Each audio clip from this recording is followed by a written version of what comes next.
നമസ്കാരം. ആസാദി വാർത്തയുടെ നൈറ്റ് ന്യൂസിലേക്ക് സ്വാഗതം. നോക്കാം ഇന്നത്തെ പ്രധാന. ഫിഫ ലോകകപ്പ് ഫൈനൽ ടൈംസ് സ്ക്വയറിൽ ആവേശം മണപൊട്ടി. അർജന്റീന ആരാധകരുടെ നീലക്കടൽ. നേട്ടങ്ങൾ തുടരേണ്ടെന്ന് സർക്കാർ. കെ ഫോണിനെ കൈയൊഴിഞ്ഞു. സ്കൂളുകൾ ബിൽ സ്വയം അടക്കണമെന്ന അറിയിപ്പ്. ലോകകപ്പ് ഫുട്ബോൾ ഫൈനൽ. സംസ്ഥാനത്തെ വിദ്യാഭ്യാസ സ്ഥാപനങ്ങൾ നാളെ അവധി. നിയന്ത്രണം ഏർപ്പെടുത്തുന്നുണ്ടെങ്കിൽ മുൻകൂട്ടി ഉപഭോക്താക്കളെ അറിയിക്കണമെന്ന വൈദ്യുതി റെഗുലേറ്ററി കമ്മീഷൻ.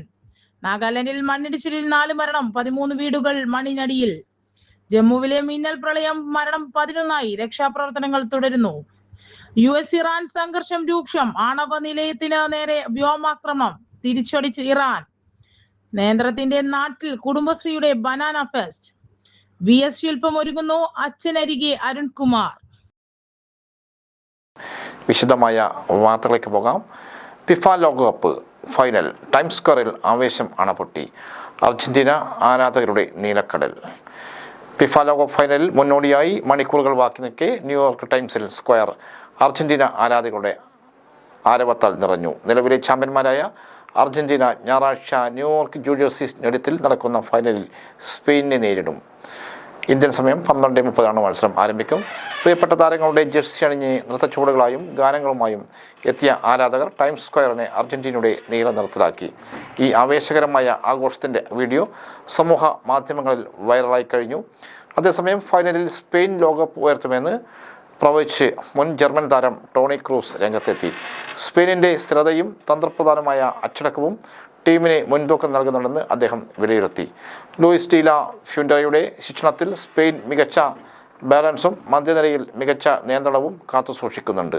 ടൂർണമെൻറ്റിൽ ഇതുവരെ 1 ഗോൾ മാത്രം വഴങ്ങിയ സ്പെയിൻ 6 മത്സരങ്ങളിൽ ക്ലീൻ ഷീറ്റ് നിലനിർത്തുമെന്ന ആദ്യ പുരുഷ ടീമെന്ന് ചരിത്രവും കുറിച്ചു. 37 മത്സരങ്ങളായി പരാജയമറിയാത്ത സ്പെയിൻ ഫൈനലിൽ അർജന്റീനയെ തോൽപ്പിക്കുകയാണെങ്കിൽ ഏറ്റവും കൂടുതൽ മത്സരങ്ങളിൽ തോൽവി അറിയാത്ത യൂറോപ്യൻ ടീമെന്ന റെക്കോർഡും സ്വന്തമാക്കും. മറുഭാഗത്ത് ഇംഗ്ലണ്ടിനെതിരെ സെമി ഫൈനൽ വിജയത്തിൻ്റെ ആത്മവിശ്വാസത്തിലാണ് ലയണൽ സ്കലാനോയുടെ അർജന്റീന. 14 മത്സരങ്ങളായി തുടർച്ചയായി വിജയിക്കുന്ന അർജന്റീന 1962 ബ്രസീൽ കൈവരിച്ച നേട്ടത്തിന് ശേഷം ലോകകപ്പ് കിരീടം നിലനിർത്തുന്ന ആദ്യ ടീമാവാനുള്ള തയ്യാറെടുപ്പിലാണ്.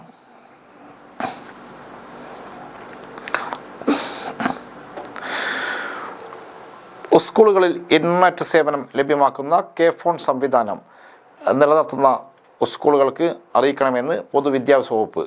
കണക്ഷൻ കാലാവധി പുതുക്കാനുള്ള കെ ഫോണിൻ്റെ കത്ത് വകുപ്പിന് ലഭിച്ചതിന് പിന്നാലെയാണ് കണക്ഷൻ ആവശ്യമാണോ അല്ലയോ എന്ന് അറിയിക്കണമെന്നും ആവശ്യമെങ്കിൽ സേവനത്തിൻ്റെ ഇനിയുള്ള ബിൽ തുക അതാത് സ്കൂൾ വഹിക്കണമെന്നുള്ള പൊതുവിദ്യാഭ്യാസ വകുപ്പിൻ്റെ അറിയിപ്പ്.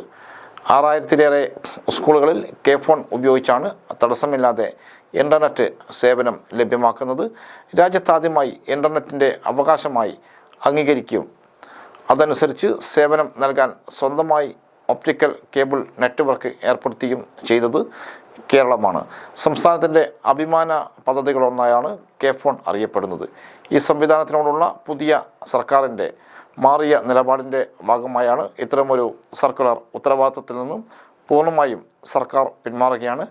കെ ഫോൺ ഒഫീഷ്യൽ പോർട്ടലിൻ്റെ ലിങ്കിൽ കയറി ആവശ്യകത അറിയിക്കണം. വിദ്യാഭ്യാസ ഡെപ്യൂട്ടി ഡയറക്ടർമാർക്കാണ് സർക്കുലർ പൊരിക്കുന്നത്. അവിടുന്ന് സ്കൂളിലേക്കും അറിയിക്കും. ലോകകപ്പ് ഫുട്ബോൾ ഫൈനൽ കാണുന്നതിനായി സംസ്ഥാനത്തെ വിദ്യാഭ്യാസ സ്ഥാപനങ്ങൾക്ക് സർക്കാർ അവധി പ്രഖ്യാപിച്ചു. സംസ്ഥാനത്തെ പ്രൊഫഷണൽ കോളേജ് അടക്കം മുഴുവൻ വിദ്യാഭ്യാസ സ്ഥാപനങ്ങൾക്കുമാണ് തിങ്കളാഴ്ച അവധി നൽകിയിരിക്കുന്നത്. മുൻകൂട്ടി നിശ്ചയിച്ച പരീക്ഷകൾക്ക് മാറ്റമില്ലെന്നും വിദ്യാഭ്യാസ മന്ത്രി അറിയിച്ചു. അർജന്റീനയും സ്പെയിനും തമ്മിലാണ് ഫൈനൽ മത്സരം. ഇന്ന് അർദ്ധരാത്രി 12:30 അമേരിക്കയിലെ ന്യൂജേഴ്സി സ്റ്റേഡിയത്തിലാണ് കളി നടക്കുന്നത്.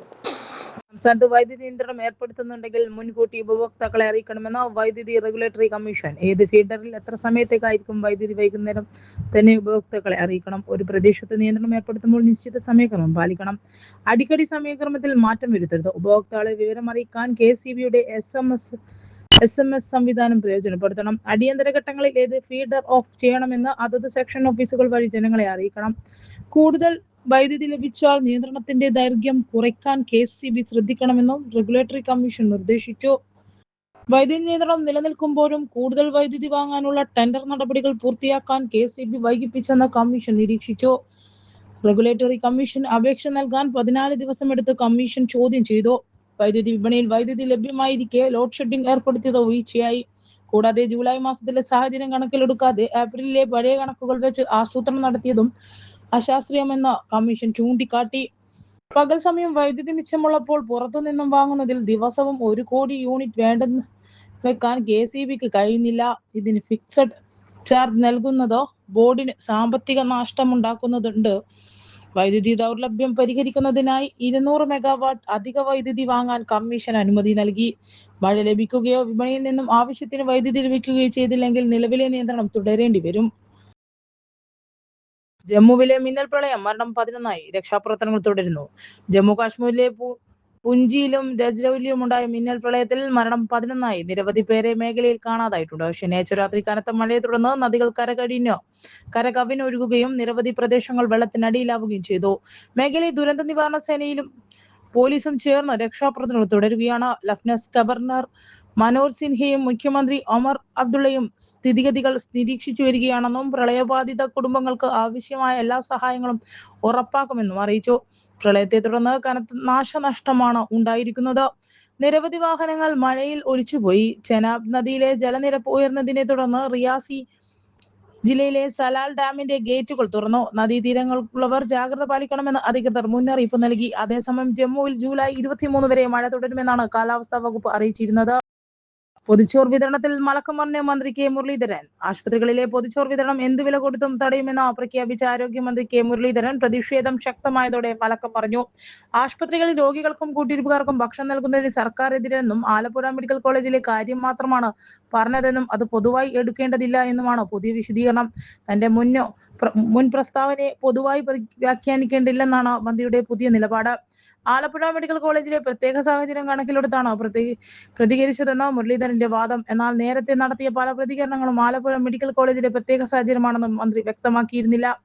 ആശുപത്രികൾക്കകത്ത് രാഷ്ട്രീയ പ്രവർത്തനം അനുവദിക്കില്ലെന്നും കൊടിയും ബാനറും ഉപയോഗിച്ചുള്ള ഭക്ഷണ വിതരണം എന്ത് വില കൊടുത്തും തടയുമെന്നും കമ്മ്യൂണിറ്റി കിച്ചൺ വഴി മാത്രമേ ഭക്ഷണം വിതരണം ചെയ്യാവൂ എന്നുമായിരുന്നു മന്ത്രിയുടെ പ്രസ്താവനയ്ക്കെതിരെ ഡിവൈഎഫ്ഐ ഉൾപ്പെടെയുള്ള സംഘടനകളിൽ നിന്നും പൊതുജനങ്ങളിൽ നിന്നും ശക്തമായ പ്രതിഷേധം ഉയർന്നിരുന്നു.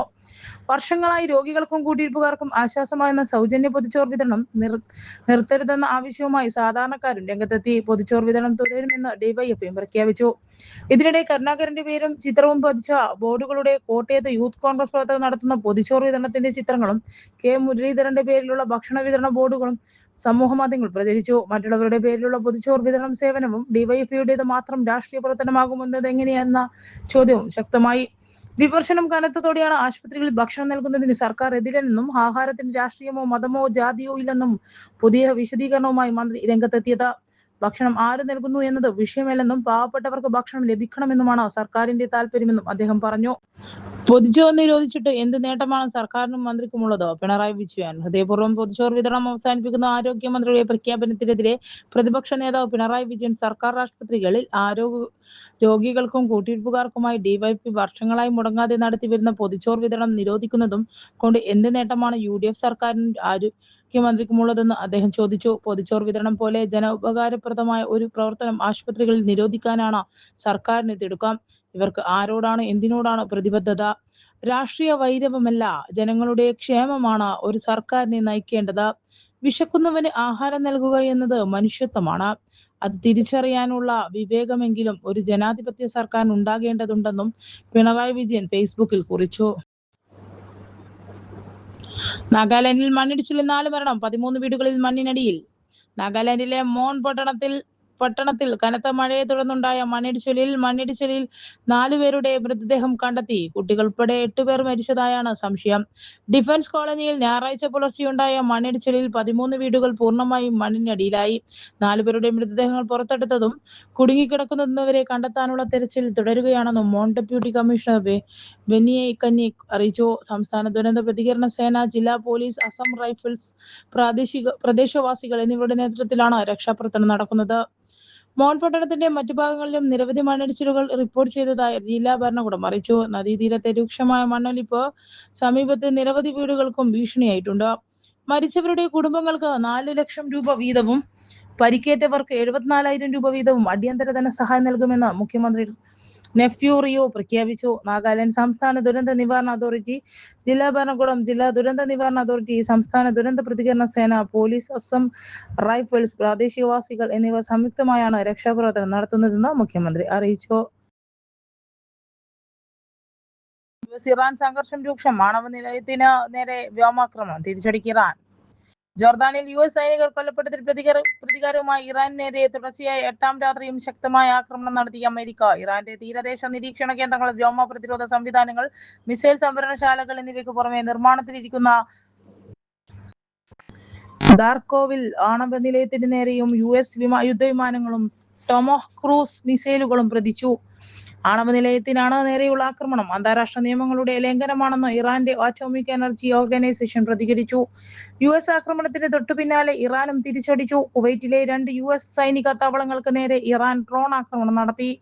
ക്യാമ്പ് ഉദേരിയിലെ യുദ്ധോപകരണ ഡിപ്പോയ്ക്കും അലി അൽ സലേം എയർബസിലെ പേട്രിയറ്റ് റഡാർ സംവിധാനങ്ങൾക്കും നേരെയാണ് ആക്രമണമുണ്ടായത്. കുവൈറ്റിലെ എണ്ണ ശുദ്ധീകരണ പ്ലാന്റിന് നേരെയുണ്ടായ ആക്രമണത്തിൽ തീപിടുത്തമുണ്ടായതായും ഇത് കുവൈറ്റിലെ കുടിവെള്ള വിതരണത്തെ ബാധിച്ചതായി റിപ്പോർട്ടുണ്ട്. ജോർദാനിലെ അൽ അഖാബ ലക്ഷ്യമാക്കി വന്ന ഇറാന്റെ മിസൈൽ ഇസ്രയേൽ ജോർദാൻ സേനകൾ തകർത്തു. ഇറാനെതിരെയുള്ള വ്യോമാക്രമണം ശക്തമാക്കുന്നതിന്റെ ഭാഗമായി കൂടുതൽ US റിഫ്യൂവലിംഗ് വിമാനങ്ങൾ എത്തിക്കാൻ തയ്യാറെടുക്കുകയാണെന്ന് ഇസ്രയേൽ സൈന്യം വ്യക്തമാക്കി. ഇതോടെ യുദ്ധം തുടങ്ങിയ ശേഷമുള്ള ആകെ US സൈനികരുടെ മരണസംഖ്യ 16ആയി. നിലവിലെ US ആക്രമണത്തിൽ തങ്ങളുടെ 50 പേർ കൊല്ലപ്പെടുകയും 500-ലധികം പേർക്ക് പരിക്കേൽക്കുകയും ചെയ്തതായി ഇറാന്റെ ആരോഗ്യ മന്ത്രാലയം അറിയിച്ചു. സംസ്ഥാനത്ത് ഏറ്റവും കൂടുതൽ നേന്ത്രവാഴ കൃഷി നടത്തുന്ന കാർഷിക ഗ്രാമമായ മടിക്കൈ പഞ്ചായത്തിൽ വാഴപ്പഴത്തിന്റെ വൈവിധ്യമാർന്ന രുചിമേളമൊരുക്കി കുടുംബശ്രീ. CDSന്റെ ബനാന ഫെസ്റ്റ്. വാഴപ്പഴത്തിന്റെ അനന്ത സാധ്യതകൾ പൊതുവിടങ്ങളിൽ എത്തിക്കുന്നതിനും മൂല്യവർദ്ധിത ഉൽപ്പന്നങ്ങൾക്ക് വ്യാപ്തിയുണ്ടാക്കുന്നതിനും വനിതാ സംരംഭങ്ങളെ പ്രോത്സാഹിപ്പിക്കുന്നതിനുമാണ് ഫെസ്റ്റ് നടത്തിയത്. പഞ്ചായത്തിലെ 263 കുടുംബശ്രീ യൂണിറ്റുകളിൽ നിന്നും 850ഓളം അംഗങ്ങൾ പങ്കെടുത്തു. വൈവിധ്യവും പുതുമയുള്ളതുമായ നിരവധി ഉൽപ്പന്നങ്ങൾക്ക് പ്രദർശിപ്പിച്ച് പഴം മിഠായി, പഴം കിളിക്കൂട്, വാഴക്കൂമ്പ്, കട്ട്ലൈറ്റ്, വാഴക്കമ്പ് തോരൻ, വാഴപ്പട കേക്ക് തുടങ്ങിയ 135 ഇനങ്ങളുടെ പ്രദർശനമാണ് നടന്നത്. മേക്കാട്ട് GVHS സ്കൂളിൽ ജില്ലാ പഞ്ചായത്ത് പ്രസിഡന്റ് സാബു എബ്രഹാം ഉദ്ഘാടനം ചെയ്തു. മടിക്കൈ പഞ്ചായത്ത് പ്രസിഡന്റ് V പ്രകാശൻ അധ്യക്ഷനായി. കുടുംബശ്രീ ജില്ലാ മിഷൻ കോർഡിനേറ്റർ MV ജയൻ മുഖ്യാതിഥിയായി. Block panchayat president K Sujatha, panchayat vice president PP Jyothi, സ്ഥിരം സമിതി അധ്യക്ഷരായ PV Padmini, P Kunhikrishnan, A Rajan, Kudumbashree ജില്ലാ mission assistant coordinator Haridas, panchayat secretary K Biju എന്നിവർ സംസാരിച്ചു. CPMന്റെ സ്ഥാപക നേതാവും മുൻ കേരള മുഖ്യമന്ത്രിയുമായ VS അച്യുതാനന്ദന്റെ ശില്പം ഒരുങ്ങുന്നു. കണ്ണൂർ ജില്ലയിലെ പയ്യന്നൂരിൽ ശില്പി ഉണ്ണി കാനായുടെ പണിപ്പുരയിലാണ് ശില്പം ഒരുങ്ങുന്നത്. ആലപ്പുഴയിൽ VSന്റെ വീട്ടിലേക്കാണ് 3.5 അടി ഉയരവും അർദ്ധകായ ശില്പം ഫൈബർ ഗ്ലാസിൽ വെങ്കല നിറം പൂശി തയ്യാറാക്കുന്നത്. ചിരിക്കുന്ന മുഖത്തോടെ ആൾക്കാരെ നോക്കുന്ന രീതിയിലാണ് രൂപകൽപ്പന.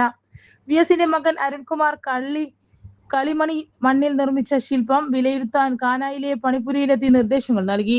VSന്റെ 1ാം ചരമവാർഷിക ദിനമായ 21-ന് ആലപ്പുഴ വീട്ടിൽ ശില്പം സ്ഥാപിക്കും. നൃത്ത മത്സരം 3ാം ക്ലസ്റ്ററിന് അപേക്ഷ ക്ഷണിച്ചു. Happiness foundation APJ Abdul Kalam ലൈബ്രറിയും സംഘടിപ്പിക്കുന്ന ഡാൻസ് ഫെസ്റ്റ് 3ാം ക്ലസ്റ്ററിലേക്ക് അപേക്ഷ ക്ഷണിച്ചു. ജൂലൈ 3ാം വാരമാണ് മത്സരം. ആദ്യം രജിസ്റ്റർ ചെയ്യുന്ന 40 ടീമുകളെ അവസരം. നൃത്ത മത്സരത്തിൽ 10, 15, 16, 25, 25 മുകളിൽ പ്രായം എന്നീ കാറ്റഗറിയിലാണ് മത്സരം. സിംഗിൾ ഇനത്തിൽ ഭരതനാട്യം, മോഹിനിയാട്ടം, കേരള നടനം, നാടോടി നൃത്തം, കുച്ചിപ്പുടി, സിനിമാറ്റിക് ഡാൻസ് എന്നിവയിലും ഗ്രൂപ്പ് ഇനത്തിൽ സംഘനൃത്തം, തിരുവാതിര, ഒപ്പന, കൈകൊട്ടിക്കളി, നാടൻപാട്ട്, ഗാനസദസ്, കോൽക്കളി, സിനിമാറ്റിക് ഡാൻസ് എന്നിവയിലുമാണ് മത്സരം. 2 ലക്ഷത്തോളം രൂപയുടെ സമ്മാനങ്ങൾ വിവിധ വിഭാഗങ്ങളിൽ നിന്നും കരോക്കി ഗാനാലാപനം നടക്കും. സിംഗിൾ ഇനത്തിലും ഗ്രൂപ്പ് ഇനത്തിലും മത്സരമുണ്ടാകും. രജിസ്ട്രേഷന് 9447372316 എന്നീ നമ്പറിൽ ബന്ധപ്പെടുക. കണ്ണൂരിൽ വൻ ഡാൻസ് ഫെസ്റ്റിവൽ ജൂലൈ അവസാന വാരം നടക്കുന്നു. വിവിധ ഇനങ്ങളിൽ മത്സരിക്കാം. 2 ലക്ഷത്തിന്റെ സമ്മാനങ്ങൾ. ഉടൻ രജിസ്റ്റർ ചെയ്യൂ. വിളിക്കുക 944737കൂടാളിയിലെ മുഴുവൻ ക്ലാസ് മുറികളിലും അമ്പിളി അമ്മാവൻ്റെ വിശേഷങ്ങളുമായി കുട്ടി അധ്യാപകരെത്തും. കൂടാളി ഗ്രാമപഞ്ചായത്ത് ശാസ്ത്രോത്സവം പദ്ധതിയുടെ ഭാഗമായി അമ്പിളി അമ്മാവൻ്റെ വിശേഷങ്ങളുമായി കുട്ടി അധ്യാപകർ എത്തും. ചന്ദ്ര വിജയ ദിനാഘോഷ പരിപാടിയുടെ ഭാഗമായാണ് കുട്ടികൾ തന്നെ ചാന്ദ്രദിന ക്ലാസ് എടുക്കുന്നത്. ക്ലാസ് എടുക്കുന്നവർക്കുള്ള പരിശീലനം തിങ്കളാഴ്ച രാത്രി 8-ന് ഓൺലൈനായി നടക്കും. പഞ്ചായത്ത് ഹാളിൽ നിശ്ചയിച്ച പരിശീലനമാണ് സ്കൂൾ അവധി പ്രഖ്യാപിച്ചതിനെ തുടർന്ന് ഓൺലൈനിലേക്ക് മാറ്റിയത്.